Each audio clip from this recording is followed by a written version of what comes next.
আপনি কিন্তু আমার সঙ্গে এভাবে কথা বলতে পারেন না। প্রথমত এটা আপনার অফিস নয়, আর দ্বিতীয়ত আমি আপনার কর্মচারীও নই যে আপনি আমাকে এভাবে হুকুম করবে। আমি তোমার সাথে কথা বলতে ইন্টারেস্টেডও নই। আমি আমার কর্মচারীর সাথেই কথা বলতে চাই। ওকে ফোনটা দাও। ভেরি সরি, আপনার কর্মচারী এখন ঘুমোচ্ছে। এখনো ঘুমাচ্ছে?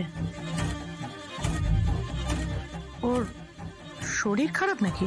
আচ্ছা, আপনি আমাকে একটা কথা বলবেন, আপনার স্টাফেরা যদি অফিসে না আসে আপনি কি প্রত্যেকেরই ঠিক এভাবেই খোঁজ খবর নেন এত ডিটেলে? এত কথা জবাবদিহি আমি করতে পারবো না শ্রী। জবাবদিহি তো আপনাকে করতেই হবে। আর তাছাড়া আপনি রাজের ব্যাপারে এত কেন খোঁজ খবর নিচ্ছেন বলুন তো? আপনি আমার থেকে আমার স্বামীর ব্যাপারে এত ডিটেলে জানতে চাইছেন, আর আপনি এক্সপেক্ট করছেন আমি কোনো প্রশ্নও করব না, শুধু আপনার কথার উত্তরে ইয়েস ম্যাডাম নো ম্যাডাম বলে ফোনটা রেখে দেবো। এটা তো হতে পারে না, তাই না? হু আর ইউ? তুমি কে? তুমি কে শ্রী? তোমার তোমার যোগ্যতা কি?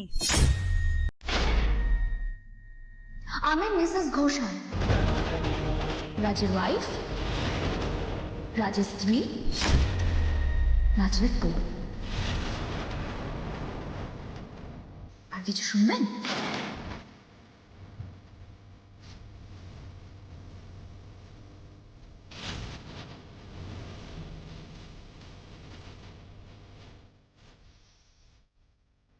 আমি খুব ভালো করে জানি রাজ, এই কথাটা শুনলে তুমি সত্যিই আমার সঙ্গে ঝামেলা করবে, হয়তো আবার অশান্তি হবে আমাদের মধ্যে।